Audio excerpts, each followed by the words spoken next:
ഓതാനാമോ ജഗത്തിൻ പരമപുരുഷനിൻ ധന്യമാം സർഗകൃത്യം പാടാനാമോ പ്രപഞ്ച പുരുളലീയിലൂലാൻ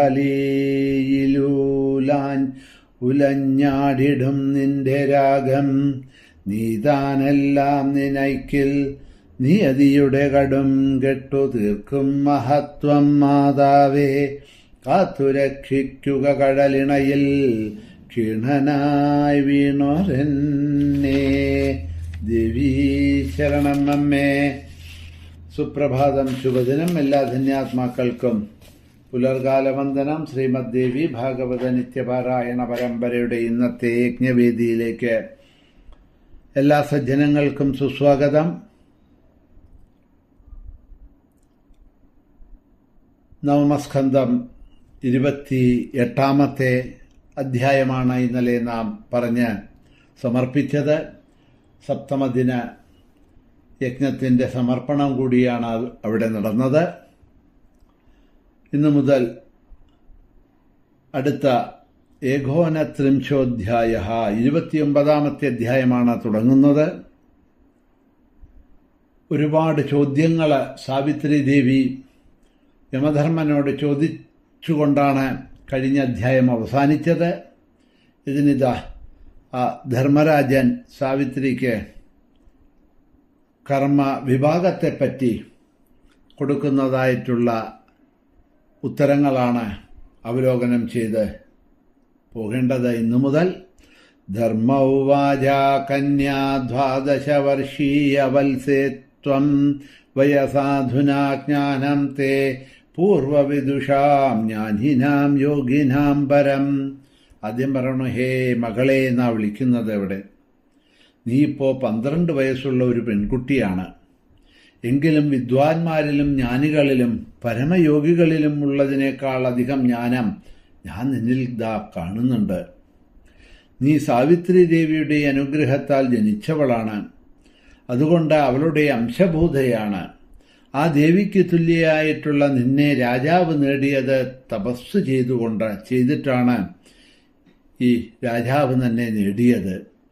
ലക്ഷ്മി ശ്രീഹരിക്കും ഭവാനി ഹരനും അതിഥി കശ്യപനും അഹല്യ ഗൗതമനും ശചി ഇന്ദ്രനും രോഹിണി ചന്ദ്രനും രതിദേവി കാമദേവനും സ്വാഹാദേവി അഗ്നിക്കും സ്വധാദേവി പിതൃക്കൾക്കും സന്ധ്യാ സൂര്യനും വരുണാനി വരുണനും ദക്ഷിണാദേവി യജ്ഞനും പൃഥിവി വരാഹമൂർത്തിക്കും ദേവസേന കാർത്തികേയനും എങ്ങനെ സൗഭാഗ്യവതികളായ പ്രിയകളായിരിക്കുന്നുവോ അതുപോലെ നീയും സത്യവാന പ്രിയപ്പെട്ടവളായിരിക്കുക.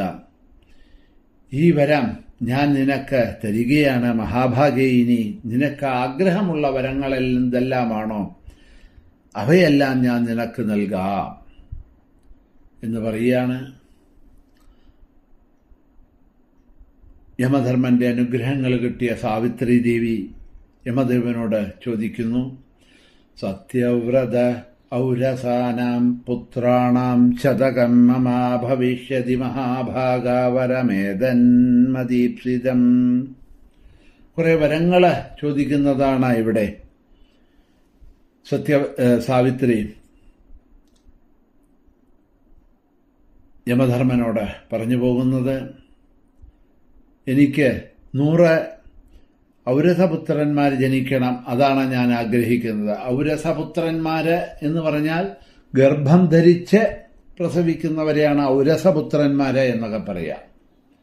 ശ്രീമദ് ഭാഗവത മഹാപുരാണത്തില് മനുവിന് ഇക്ഷ്വാകു മുതലായിട്ടുള്ള 10 പുത്രന്മാരുണ്ടായി. അതിൽ 9 പുത്രന്മാരും ഔരസപുത്രന്മാരായിരുന്നു. ഇക്ഷ്വാകു മാത്രം ഔരസപുത്രനായിരുന്നില്ല, മനുവിന്റെ മൂക്കിൽ നിന്ന് ജനിച്ചവനാണ് എന്നൊക്കെ ആ കഥകളെ അവലോകനം ചെയ്യുന്ന സമയത്ത് ഞാൻ പറഞ്ഞിട്ടുണ്ട്. നിങ്ങളിൽ പലരും കേട്ടും ഇരിക്കും. അപ്പോൾ ഔരസപുത്രൻ എന്ന് പറഞ്ഞാൽ സ്ത്രീ ഗർഭം ധരിച്ച് ആ ഗർഭത്തിലൂടെ പ്രസവിക്കുന്ന കുട്ടികളെയാണ് ഔരസപുത്രന്മാരെ എന്ന് പറയുക. അങ്ങനെ 100 പുത്രന്മാരെ എനിക്ക് ഉണ്ടാവണമെന്ന വരമാണ് ആദ്യം തന്നെ സാവിത്രി ചോദിക്കുന്നത്. എൻ്റെ അച്ഛനും 100 പുത്രന്മാരുണ്ടാവണം.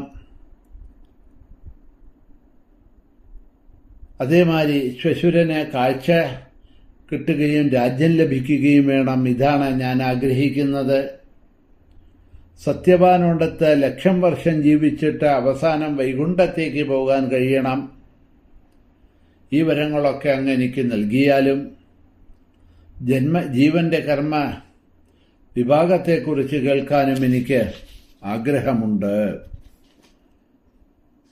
ഈ സംസാരം എന്ന് പറഞ്ഞാൽ നമ്മൾ സംസാരിക്കുന്ന സംസാരമോ തമിഴിൽ പറയുന്ന സംസാരമോ അല്ല. പിന്നെ ഈ ലോകത്തെയാണ് സംസാരം എന്ന് പറയുന്നത്. ആ സംസാരത്തെ തരണം ചെയ്യാനുള്ള മാർഗവും അങ്ങ് എനിക്ക് ഉപദേശിച്ചു തരണം എന്ന് ചോദിക്കണു. കേട്ട ധർമ്മരാജൻ പറയണു, ഭവിഷ്യതി മഹാസാധ്വി സർവം മാനസികം തവ ജീവ കർമ്മ വിപാകം ച കഥയാമി നിശാമയ. നിന്റെ മനസ്സിലെ ആഗ്രഹങ്ങൾ സാധിക്കട്ടെ എന്ന് ആദ്യം ഈ ചോദിച്ച വരങ്ങളൊക്കെ അവിടെ കൊടുത്തു. ജീവന്റെ കർമ്മവിഭാഗത്തെക്കുറിച്ച് അറിയണമെന്നാണല്ലോ അവസാനമായിട്ട് പറഞ്ഞത്. അതിനെ ഞാൻ ദീർഘമായിട്ട് പറഞ്ഞു തരാം. ശ്രദ്ധാഭക്തിയോടുകൂടി കേട്ടോളൂ എന്ന് പറഞ്ഞിട്ട് പറയാൻ തുടങ്ങുകയാണ്. ശുഭ അശുഭ രൂപത്തിലുള്ളവയാണ് കർമ്മങ്ങളെല്ലാം തന്നെ. അവ ഉണ്ടാക്കുന്നതും ജനങ്ങളെ അവ ഒരുമിച്ച് അനുഭവിക്കുന്നതും പുണ്യക്ഷേത്രമായ ഭാരതത്തിൽ വെച്ചാണ്. മറ്റൊരിടത്ത് വെച്ചും രണ്ടും അനുഭവിക്കേണ്ടി വരുന്നില്ല. സ്വർഗാദി ലോകങ്ങളിൽ ശുഭവും നരകാദികളിലാണ് അശുഭവും അനുഭവിക്കേണ്ടി വരുന്നത്. സുരന്മാരും ദൈത്യന്മാരും ദാനവന്മാരും ഗന്ധർവന്മാരും രാക്ഷസന്മാരും മനുഷ്യന്മാരും എല്ലാം കർമ്മത്തിന് അധികാരികളാണ്. എന്നാൽ മൃഗങ്ങൾ തുടങ്ങിയ കർമ്മത്തിന് അധികാരികളാണ് എന്ന് പറയുക വയ്യ. കർമ്മത്തിന് അധികാരികളായിട്ടുള്ള മനുഷ്യര് തുടങ്ങിയവരെ നാനായോനികളിൽ പിറന്ന ശുഭാശുഭകർമ്മങ്ങളുടെ ഫലം അനുഭവിക്കാനുള്ള സ്ഥാനങ്ങളാണ് ഈ സ്വർഗ നരകാദികള്. അതാണല്ലോ ആദ്യം ചോദിച്ചത്. അതിനെയാണ് അവിടെ പറഞ്ഞത്. പക്ഷെ ഇവിടെ പറയുന്ന സമയത്ത് 15ാമത്തെ ആ ശ്ലോകത്തില് എടുത്തു പറയുന്നുണ്ട് ധർമ്മരാജൻ, സുരാധൈത്യാധാനവാശ്ച ഗന്ധർവാരാക്ഷസാദയ നരാശ്ച കർമ്മജനക ന സർവേ ജീവിന സതി. ഇതൊക്കെ ഈ ശരീരമെടുത്തിരിക്കുന്നതായിട്ടുള്ള സുരന്മാര്, ദൈത്യന്മാര്, ദാനവന്മാര്, ഗന്ധർവന്മാര്, രാക്ഷസന്മാര്, മനുഷ്യര് ഇവർക്കൊക്കെയുള്ളൂ. പക്ഷെ മൃഗങ്ങൾ, പശുപക്ഷാദി മൃഗങ്ങൾക്കൊന്നും അതില്ല എന്ന് പറയാണ്. അവയ്ക്കൊന്നും കർമ്മ അധികാരങ്ങളില്ല. അതുകൊണ്ട് തന്നെ അവർക്കൊന്നും കർമ്മ പ്രാരാബ്ധങ്ങളും ഇല്ല. അപ്പോൾ രണ്ട് കാര്യം ഇവിടെ എടുത്തു പറയുന്നുണ്ട്. ആദ്യമായിട്ട് ഈ നരജന്മം, ഈ ശരീരം തന്നെയാണ് ശ്രേഷ്ഠം. 84 ലക്ഷം ജീവികളിൽ എന്ന് വെച്ച് പറയുന്നുണ്ട്. കാരണം ഈ ശരീരം കൊണ്ട് നമുക്ക് പുണ്യം ചെയ്ത് പുണ്യഫലങ്ങളെ അനുഭവിക്കുന്ന സ്വർഗത്തിലേക്ക് പോകാം. അല്ലെങ്കിൽ സുഖദുഃഖാദികളെ നിശേഷം വെടിഞ്ഞ് കർമ്മങ്ങളെയെല്ലാം ഭഗവത് സമർപ്പണമായി ചെയ്ത് നിഷ്കാമികളായിട്ട് കർമ്മങ്ങളെ ചെയ്ത് മുക്തി എന്ന പദം നേടി വീണ്ടും ജനിക്കാതെ കണ്ടിരിക്കുക. പക്ഷെ പശുപക്ഷി മൃഗാദികളിൽ അത് നിവർത്തിയില്ല. എടുത്തു വന്ന പൂർവജന്മത്തിലെ പാപകർമ്മങ്ങളെയെല്ലാമാണ് അവര് പശുപക്ഷി മൃഗാദികളെ അനുഭവിച്ചു വരുന്നത്. അതുകൊണ്ട് ആ ശരീരത്തിലൂടെ എന്തെങ്കിലും പുണ്യം ചെയ്ത് സ്വർഗാദികളോ അല്ലെങ്കിൽ മുക്തിയോ നേടാൻ അവയ്ക്ക് കഴിയില്ല എന്നർത്ഥം. അതിനെയാണ് അവിടെ പറഞ്ഞത്. അപ്പോൾ മുക്തി നേടണമെന്നുണ്ടെങ്കിൽ ഈ ശരീരം എടുത്ത് ജനിക്കുക തന്നെ വേണം. മറ്റുള്ള ശരീരങ്ങളിൽ കൂടി നമ്മൾ പാപകർമ്മങ്ങളെ ചെയ്തതിനെയെല്ലാം അനുഭവിച്ച് തീർത്ത്, അങ്ങനെ ഓരോ പാപകർമ്മങ്ങളെയും അനുഭവിച്ച് തീർത്ത് പല ശരീരങ്ങളിലൂടെ ആ പാപമൊക്കെ ക്ഷയിച്ച് പുണ്യം വളരാൻ തുടങ്ങുമ്പോഴാണ് മനുഷ്യ ശരീരമെടുത്ത് മുക്തിക്ക് യോഗ്യമായിട്ടുള്ള ഈ മനുഷ്യ ശരീരമെടുത്ത് ഭൂമിയിൽ ജനിക്കുന്നത് എന്നർത്ഥം. എന്തായാലും ബാക്കി ഭാഗങ്ങളെ നാളെ അവലോകനം ചെയ്തു കൊണ്ടുപോകാം. സമയം കഴിഞ്ഞിരിക്കെ ഇന്നിവിടെ തന്നെ നിർത്തുന്നു. മഹാദേവ്യൈ നമഃ.